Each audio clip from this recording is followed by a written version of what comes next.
So I suppose in the spirit of reconciliation, Talent International acknowledges the traditional custodians of country throughout Australia and their connections to land, sea and community. And we pay our respects to elders past and present and extend that respect to all Aboriginal and Torres Strait Islanders people attending today. So welcome everyone. My name's Steve Tompkins. I work for Talent International. And I'm Angela Sanders. I also work with Talent. And Steve and I both service the higher education sector here in New South Wales. Talent specialises in providing contract, fixed-term, permanent IT resources across ANZ through your local Talent International office. We're a values-driven business, and we also do a lot of work to support our clients in the cybersecurity space. So I suppose how today came about, we were lucky enough to be invited by Greg Sawyer about 6 months ago now, wasn't it? To do a presentation for Corded. It was on the market. It did have a recruitment lens on it, but Greg asked us to expand on our thoughts around cybersecurity, what that meant to the recruitment market, etc., and rates and things. But it did get us thinking. Was certainly an area of interest. Talking internally, it turns out my colleague Mike McGalley, who's the GM of our other company, Avec, he knew Jeff, who in turn knows Scott. I'm delighted to have them both today as SMEs in the industry. So in terms of brief intros, Jeff has an extensive career of over 40 years IT and cybersecurity to board and CEO level. He's considered a subject matter expert and holds several leadership and advisory roles, including advisor to the Board of Critical Infrastructure Information Sharing and Analysis Centre, and he's ambassador to New South Wales Cybersecurity Hub. And Scott joins us from Singapore. He was a lead analyst at ASIO's Critical Infrastructure Protection Directorate, and he's regularly engaged by governments as an SME, and he's officially recognised as being one of the top in the top 1% of university educators internationally. So welcome both. Like I said, we're very lucky to have you today, and thanks again for your time. I know we've only got a limited time period, so I thought how we'd get the most out of today is I'd prompt a few questions. Hopefully it leads into some good discussion and some current topics. So I suppose I'll just fire away. I suppose first I thought we'd start off quite broadly. What are some of the recent or evolving threats you see to this sector?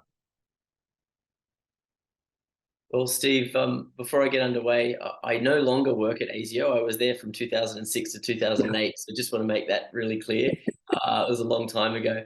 But certainly my day job, because CIISAC, which is how I know Jeff, is a not-for-profit entity, and at the moment mostly manned by volunteers. And so my day job is actually, I lead strategic cyber threat intelligence for the Bank of America in Asia. So that's my day job, and I'm dealing with threats every day. Unfortunately, this month in particular has probably been the biggest we've had in terms of, for example, DDoS activity in the finance sector. I think the biggest single trend that I'd like to mention is nation-state activity and the convergence of nation-states with cyber criminal or financially motivated threat actors. This is definitely one of the most challenging parts of the threat landscape we're having to deal with at the moment, because nation states have the desire and need to either cause destructive attacks, but more importantly, gain persistence over networks in advance of any expected conflict in the future. And they don't like being attributed. No one likes the finger pointing at them, right? So what's happening is that these nation-state actors are collaborating more and more with criminal groups that are motivated by money and paying, basically effectively outsourcing some of their operations. And this makes attribution, which is very important to threat analysts like myself, much more complicated, and also determining what intention and capabilities may be at stake as well is much more difficult when it's obfuscated through using third parties. So that's, I'd say, the biggest single trend at a macro level. But for universities sector specifically, especially within Australia, we've got Australian research institutions seeking active engagement in things like AUKUS, which are very much in Australia's national security interests. the Group of 8 and other universities very actively engaged and seeking further engagement in those big research and development contracts. They're people, people who work in universities inside a threat. So social engineering online, these are really big issues that are going to happen for the university sector in the coming years, as AUKUS is a very long-term project. So they're the two things I'd sort of say they're big picture things people need to be aware of in the threat landscape right now. Perfect. And I think Steve and Scotty's covered the majority of it. And I think the thing that's the challenge across all sectors, especially in the cybersecurity space, is that we're all trained the same way. So whatever we do to protect threats, then they can easily quickly tack and get around the protection that we're building, because ultimately all of us have been trained the same way. Especially those who have got extensive technical backgrounds, right, that are full stack experts in our science environment. They have a true understanding of how an environment functions, and that's the challenge for cybersecurity analysts and people who are trying to protect those environments. Is my connectivity not so good? It's okay. I'm in your office, Steve, in Canberra. It's okay. So we'll see how we go. Might get you to turn your camera off, and that might help. Yeah. Okay. I suppose moving on, summarize. We've all heard of the Critical Infrastructure Act, but for those that haven't, if you could summarize some of the changes, particularly that's going to have impacts in the higher education sector, I think that would be good. Probably for you. No. I was thinking actually Greg might be the best person to talk to that, given he's in the sector and leading the charge, so to speak. I don't know, Greg, if you wanted to say something there before I comment generally. No, again, I think it's interesting seeing what will come out of the 2023 to 2030 strategy that may affect it. We're seeing a new change with government starting to look at that and implementing some changes. So the new government is starting to put some of their flavour within that. So I think it will continue to be a key focus within the sector, but I think the intersection of the critical infrastructure, the cybersecurity strategy, privacy, and some recent defence legislation, I think will keep us all very focused on ensuring we're responding to not only the legislation, but the increasing risks that we see across the sector. And again, then the geopolitical elements all add to that, with all the two key focus war areas around the world. That all adds to that challenge as well. Yeah, and I think to build on what Greg's just said in terms of the university sector, what's very clear is the government is taking a stick-heavy approach rather than a carrot-heavy approach to things at the moment. And I think, obviously, the compliance burden that's going to be placed on organisations is going to be significant. So people who are going to be administering those compliance regimes is important. I think probably the biggest factor that I didn't mention in the threat landscape, which I think is relevant to mention here, is supply chain.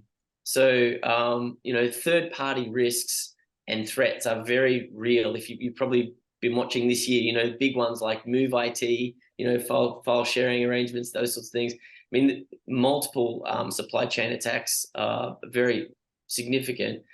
And that's where I think for the university sector, under Greg's leadership and, with AHEX that was set up by Cordit, AHEX is a founding partner of Critical Infrastructure Information Sharing Analysis Centre, which is the ISAC that we now run. It's the only sovereign ISAC in Australia. And this is a really strategically important relationship sector because, if you think about attacks, about 60% being third-party supply chain, if you're not plugged into intelligence sharing with all of the other sectors, then you're only seeing a very small proportion of the threat landscape. And I think that's where AHEX and Cordit's vision to work and collaborate cross-sectorally to share threat intelligence is super important in lifting the security of the higher education sector as it becomes more of a valuable target with things like AUKUS again.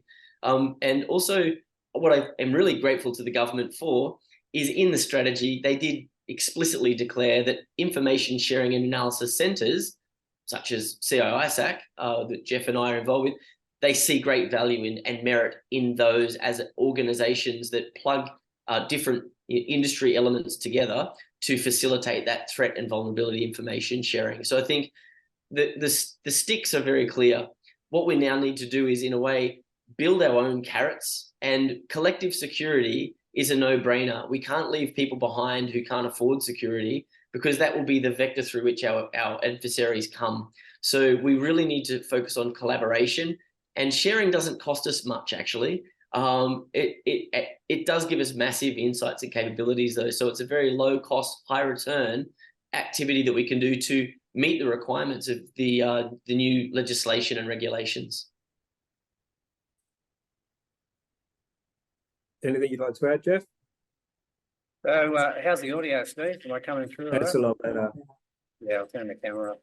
Yeah, look, I think Steve and Greg have really covered it well. And in my journey, and I suppose I should declare an interest. I actually sit on a committee for Western Sydney University, Macquarie University, as a cybersecurity sort of advisor. But really, for the CISOs and the CIOs, they have to get the buy-in from the senior leadership team, you know, and the support and the understanding about what regulators they're under, both from a critical infrastructure point of view and from the Privacy Act. And certainly a lot of universities, not only universities, but a lot of organisations who haven't traditionally been within the critical infrastructure reporting regulatory regime,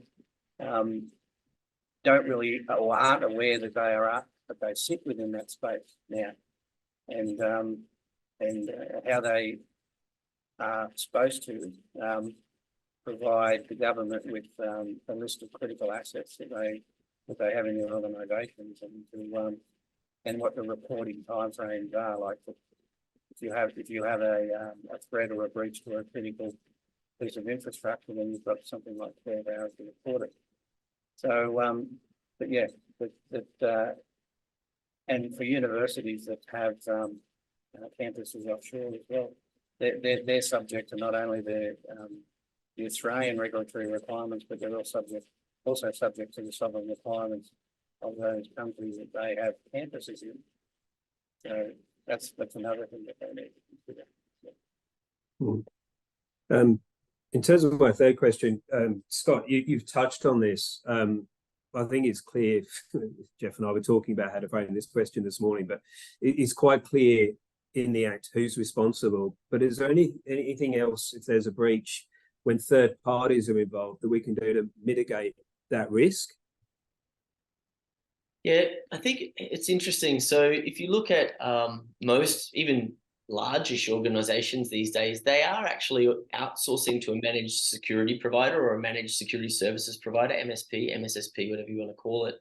Now, what you can't do is outsource your responsibilities to that provider, right? So this creates an interesting dilemma. And I think that's where, for us as CISAC, what we're trying to do for organizations that don't have their own in-house cyber threat intelligence or cyber threat vulnerability in-house is support those members to get the maximum possible value out of their MSP or MSSP, right? Because they don't often know what questions to ask, or they're not very demanding. They sort of pay the money and say, okay, you're looking after security now. But because they can't outsource that responsibility, we need to help our members know what they should demand from their managed security provider and what reporting they should get back from them. Because what MSPs need to always remember for their client is they don't own the responsibility, and they also don't own the data.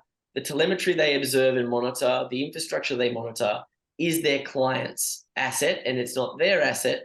And so they should be getting increased pressure to provide the types of reporting that boards and other operational units within the client actually needs. And so that's, again, it's about learning here. We've got a huge skills shortage in Australia in cyber, and we need to, really think of different ways we can uplift people's knowledge. And this is one way that at least CISAC is trying to help our members get the best out of their spend. And that's also covering those risks, right? Because you can't then say, claim plausible deniability. Oh, I didn't know that. Well, that doesn't stack up. So we need to help our members put pressure on the MSPs. And I think that's the thing that a lot of people don't understand still about ISACs.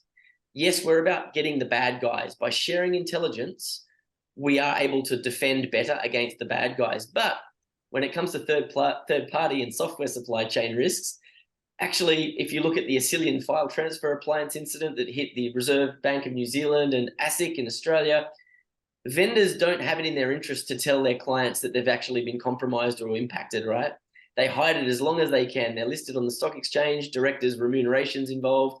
Sharing threat intelligence in trusted communities like ours means we also keep a check on vendors, which means we're looking after those supply chain threats as well from the inside, not just the outside. And I think that's the great thing, again, about collaboration. The more we've got involved here, we can monitor those third-party threats that we're paying to protect us, can often be the ones that affect us.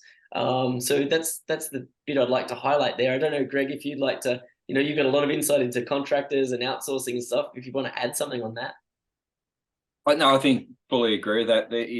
And again, it's one institution will not have many solutions that they are the only institutions using that third party.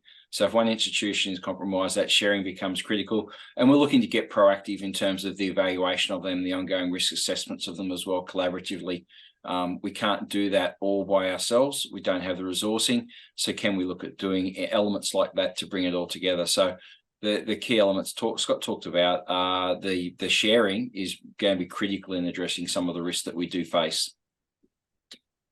And I think the other thing, Steve, in this piece as well, is that as Scotty mentioned, it's about putting the hard questions to your providers, right?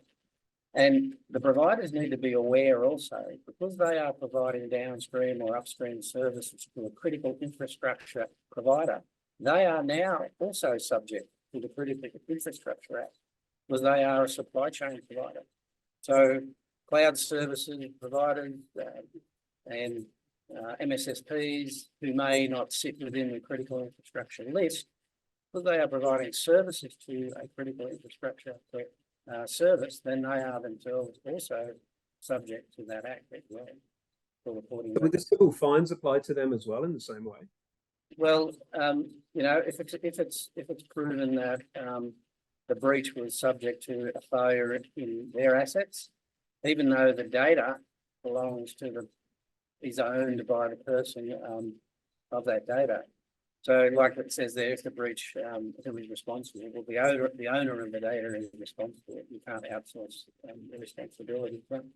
But again, from a critical infrastructure point of view, if it's a failure within their environment and it's impacting downstream, like another critical infrastructure provider, then they're in that reporting line and potentially in that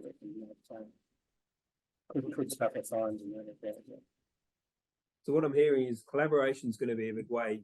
I suppose we can, as an industry, help ourselves. Reporting, there's obviously now significant reporting obligations. There's an increase in costs associated to that, an increase in resources as well. Couple that with the civil fines. I think, to Scott's analogy, there's a lot of stick, not enough carrot. Is there any other carrots out there apart from the collaboration where we can get help? Well, I might, before Scotty jumps in, one of the driving forces behind governments throughout the world putting in regulatory reporting was for the whole purposes of knowing what was happening in the technology space, right? Because traditionally, cybersecurity, or we had another word for it in the old days, just intelligence and information gathering. Traditionally, it was agencies and militaries and governments and the financial sector that were constantly under attack and getting information stolen from them. But they would never release that information, but they didn't have to, right? They wouldn't make the community aware that there's a specific ransomware attack going around. The banks would just pay it, but they wouldn't tell anybody, right? And so one of the upsides for the corporate world and everybody in technology is there is now a reporting regime that has to basically share information about what's happening in their organisation. If one organisation unfortunately is breached by a new attack, then that is information that can be shared amongst the rest of the community to protect themselves. Unfortunately, that first company suffers the attack, and that's how we learn about it. Hence the reason for good intelligent sharing about what's happening in your sector. Over to you, Scotty. Well, I was going to say the regulatory aspects of this are very interesting. So just this month, we saw an amazing ransomware attack in the US on a company called Meridian Link. Now, the reason this is fascinating is that often, people like me and Jeff and Greg, we're in the technical side and we're being a bit geekish, right? But, this is not about technology and TTPs or, tactics of a hacker. This event that I'm going to talk about now is about the psychology of threat actors and them understanding the regulatory environment of their victims. So this Meridian Link was hacked, suffered a ransomware attack, and they had started negotiating with this threat actor, and the threat actor wasn't paid under the time frame that they required or had argued for from the victim. And then they went to the Securities Exchange Commission website, because the SEC is bringing in new legislation around reporting. So if you're an impacted organization on the stock exchange, you have to report in 4 days. Now, this threat actor was watching the SEC site to see, because they knew that this Meridian Link had been compromised, right? Because they were the attacker. When they didn't report this to the SEC in 4 days, they logged into the SEC site, they filed a complaint with the SEC that their victim failed to meet their regulatory requirements.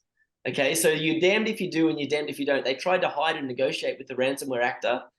They didn't declare to the SEC thinking, oh, we're negotiating, and they didn't get the money, so that the threat actor just held the regulatory gun to their head and fired it. So now they're screwed both ways.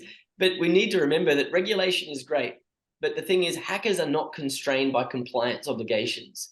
We need to think like hackers and act like hackers internally, share that knowledge so we can defend better. And remember that regulations can distort our own behavior because they bring in new psychological pressures, which may lead us to make decisions that are not in our best interest in the time that we have to make them. I think the psychological aspects to this are very interesting. My PhD is mostly in psychology, so for me, this is fascinating to look at, not just the TTPs and the actual code injections, but the mentality of the hacker. And they understand human beings very well, which is why we need people who are capable of self-reflection, that are good under pressure, not just people who know how to tick boxes. We need people who can think creatively about what they're seeing and how to address what they're seeing. So yeah, I just wanted to throw that in there, Jeff, given you brought in regulation.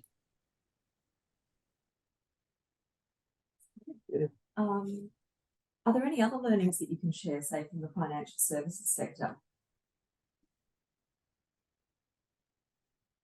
I'll say this, just because this month we've been stinging from it, DDoS mitigation. I don't know if most people on the call, hopefully they've got a third party that has, the ability to deal with the excess volumes that you can't cope with on premises. But honestly, I will give you an example of the problems of DDoS, right? So if you don't have the right DDoS mitigations and have third parties that you can get help from with that, the New Zealand Stock Exchange, you probably remember this attack, was offline for 2 weeks a couple of years ago. Now, the thing with that attack was that they were managing all of their traffic in-house and they didn't have sufficient provision externally. And the stock exchange was offline, not because the trading platforms and systems were affected, but because the internet protocols that they had for public-facing access to their website, the New Zealand Stock Exchange website, just couldn't be accessed. So it was actually another piece of legislation, the Small Business Act and Consumer Acts, that stopped trading because individual mum and dad investors weren't allowed to access the platform because they would come in through the normal the public-facing IP ranges, right, for the website.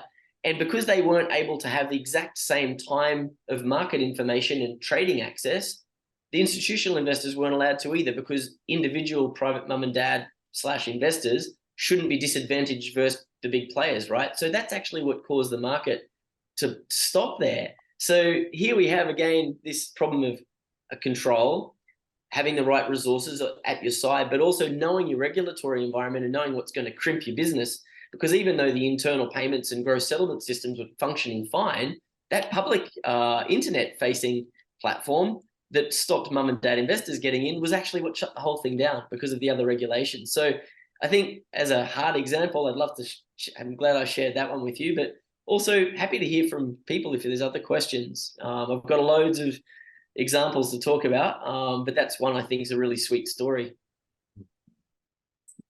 And we've got another question here. So personnel, physical and cyber and supply chain security will all need to play together. What advice do you have to try and bring these elements together?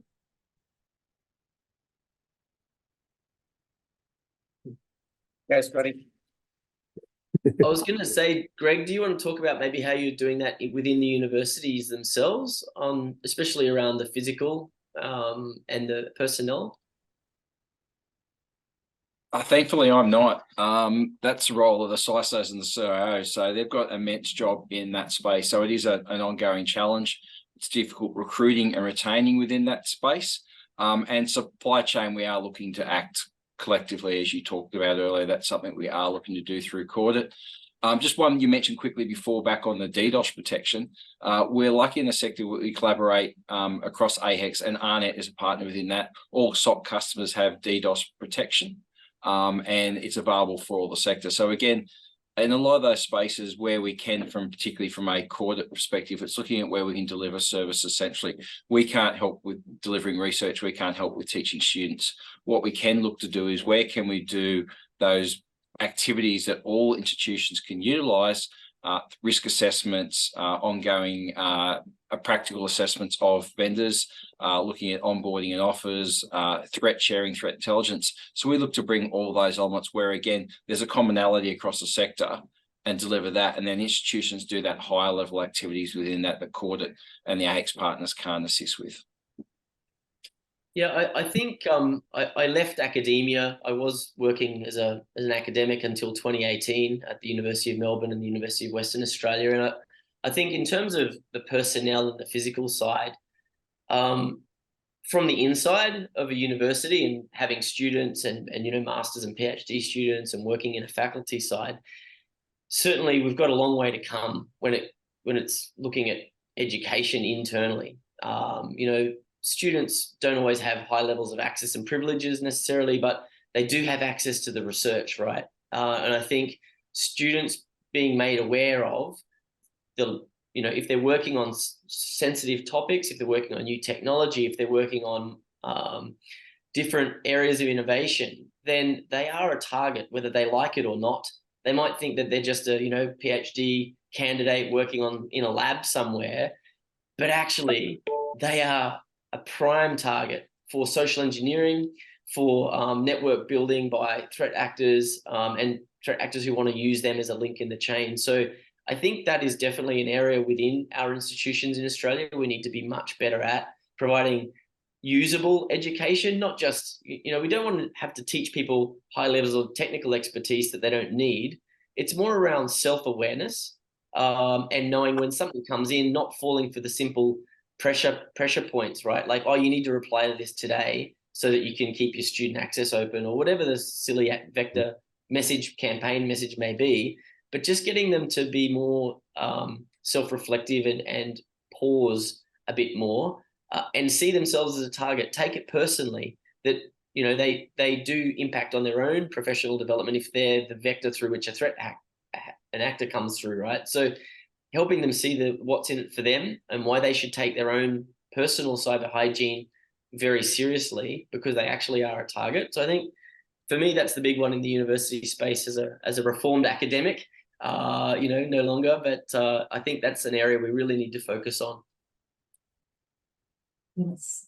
And I think, Scotty, the other areas from a I suppose a resourcing point of view, and I'll turn this camera off, but I'm not sure there's no the activity here isn't so good.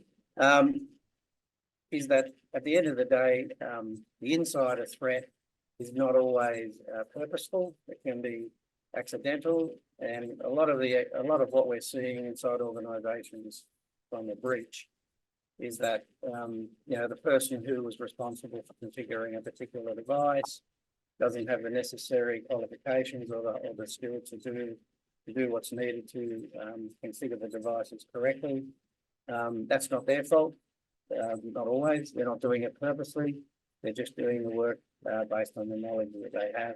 Or it could be pressure from the organisation to get a new application inside the organisation where they have to open up ports. And generally what we see a lot is right across the sector, every sector, is that it's due to the fact that the knowledge gap of the people doing the work, they may be responsible for configuring devices that they don't have the necessary skills for, or as I said, they're under pressure and they open up, when they can't figure out why it won't work, they just open up all the ports, right?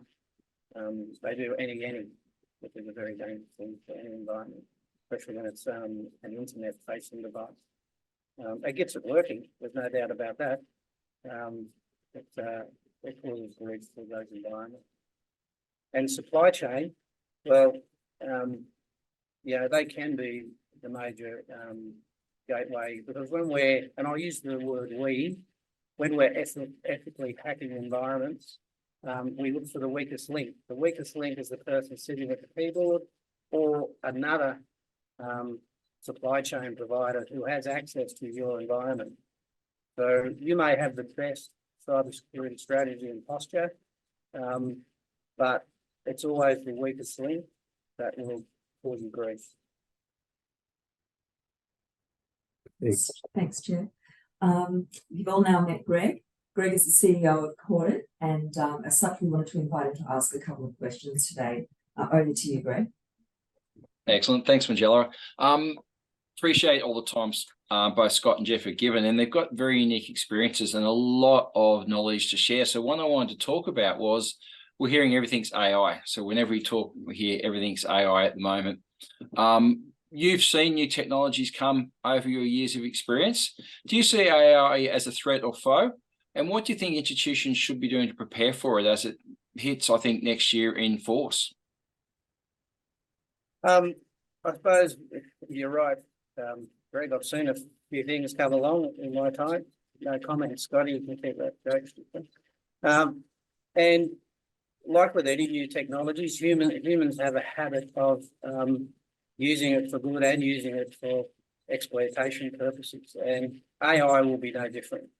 It's about what we've learned in the past when we do get new technologies. We know for a fact that will be used for both purposes, and it's about knowing that. It's all about awareness, as Scott said earlier. We've all said with cybersecurity, it's about getting the little things right, and you get the little things right, and that helps with protecting the bigger issues. And from an AI point of view, I was at Google the other day, where Macquarie University had an event there where Google were giving awards out to some AI technology changes from students, and it blows your mind to see students who are finishing their degrees, master's degrees or undergraduate degrees, and the skills that they have and what they're using AI for, and what they potentially envisage using AI for.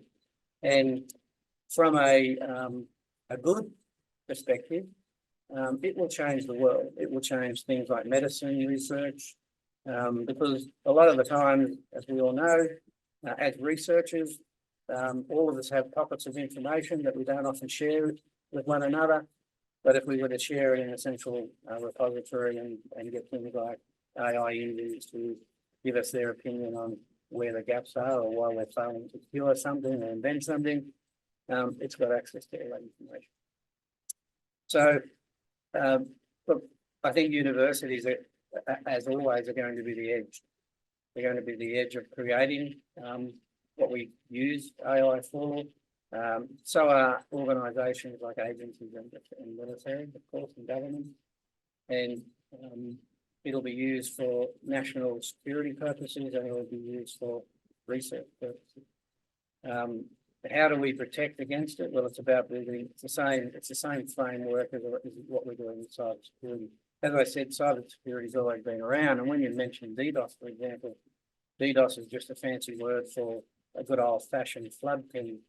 One of the first things that we learn about, and when you think about with all of the technology that we have and all of the talk about cybersecurity, and you think about some brilliant minds, and there are, especially nation states, who are attacking our infrastructure and our businesses and our way of life, is that something that was invented 50 or more years ago, like a flood ping, can still bring an organisation to its knees, and that's the way we deal with it. And I often say to study, that 50 plus years ago, everybody in our industry, if you're from a technical background, was trained to build backdoors into your systems, hardware systems, chip layer systems, software systems. Now we're scurrying quickly to try and shuttle those backdoors, right?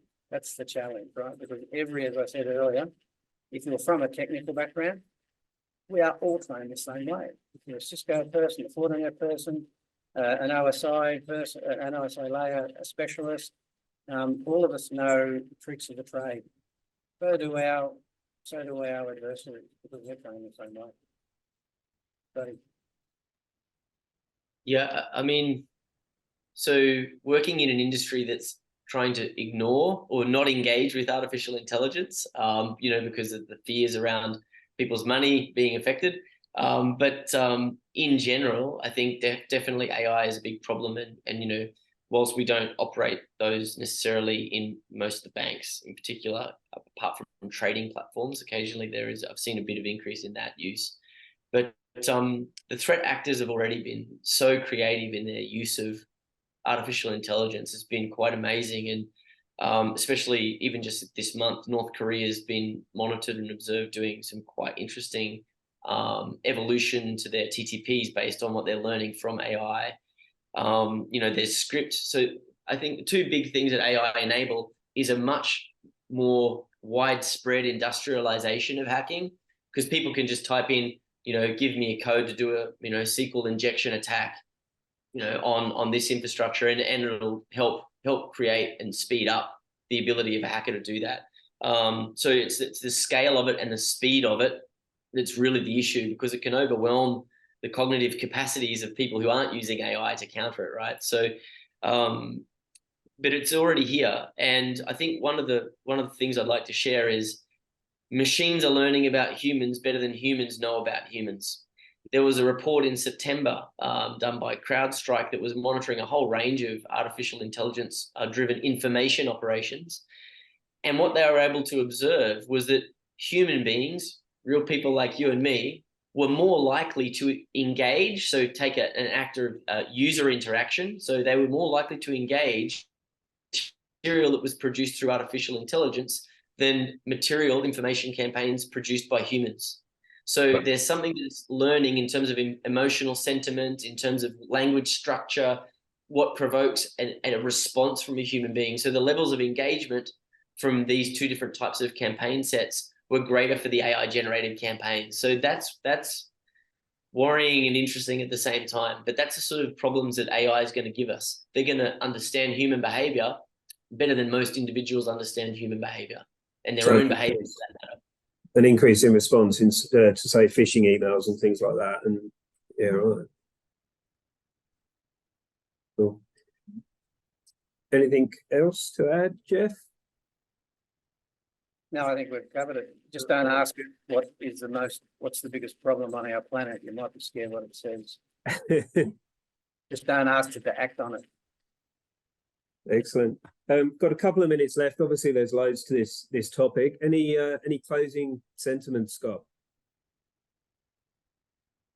No, I mean, other than thank you for inviting us along. I think it's forums like this that are informal, that sort of focused on a particular topic within cybersecurity are very beneficial for everybody, especially people who are working in the sector or those who want to work in the sector. And the other thing I'd like to say is, look, we need people from all different skill sets and backgrounds. You don't have to be a top gun in coding in Python, or you can have a whole range of different life experiences and still work in cybersecurity. It's about how you, what you have, how you bring it to the table with some new skills and new knowledge to really add value in a niche area. There's many different domains of knowledge that are required, and diversity in the workforce. I know in my own day-to-day workforce in my SOC, so many different skill sets and different types of people with different diverse backgrounds, ethnic backgrounds, religious backgrounds, but they all help because we're trying to bring our minds together to solve what are very complex threat problems, and manage the response to them, and whether it's risk compliance, threat intelligence. So yeah, it's great to be having forums like this. So thank you for running it. Thanks for coming. Jeff, any closing thoughts? Thank you, Steve, for organising today and inviting Scott and myself, and to you, Greg, as well, and all those who have attended. And like Scott said, these forums are really good because it reaffirms to the audience that they're not alone with their issues and problems and stuff that they're thinking about. There's no dumb questions. Never believe that there's any dumb questions, because someone in the room wants to know. And if we can answer the question for you, then we've achieved our outcomes. And certainly we're all fighting the same battle. So it's about it's about sharing information. It's about information that you can share about what's happening, what you're seeing. And in cybersecurity, traditionally what we're doing is that most organisations are using what we call passive monitoring, right? And we need to get into the frame of mind that we needed to be active monitoring, right? Active monitoring, passive monitoring is that the person's already in your house, but you've got an alarm and they're in there, but they've already trashed your house, right? Active monitoring is about knowing that the person's trying to get in the window or the front door, and you're sharing that with your industry colleagues to say, hey, are you seeing the same thing that I'm seeing? And do you know what it is? And that's why it's critical to share, I believe, especially across sectors and in the same sector, what's happening at your front door. And that's what the ISAC is really trying to achieve by sharing that information. Thanks, Greg. Great. And Greg, you were the thought catalyst, I suppose, that brought us to today. So any closing thoughts? I know the one thing I'm always grateful with, as we sort of start heading into the sharp end of the year, is that a sector superpower is our collaboration. We're starting to see other sectors starting to have to share, but we've been doing it for a long time. It's part of our pedigree. Compete for students, compete for research, but we don't compete in ICT or cyber. So I'm very grateful that I got an opportunity to connect with so many people I've seen who are here today, and we'll continue to connect with those. So we're very lucky in that environment. And as Jeff said, it's a shared problem, and it makes it often a little less daunting, a little less challenging when we can rely on the great minds that are in the sector. Thank you.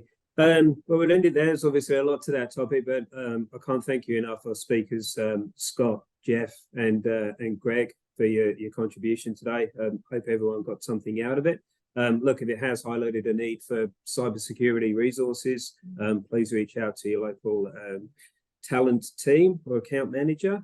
But once again, thank you, and have a great afternoon, everyone.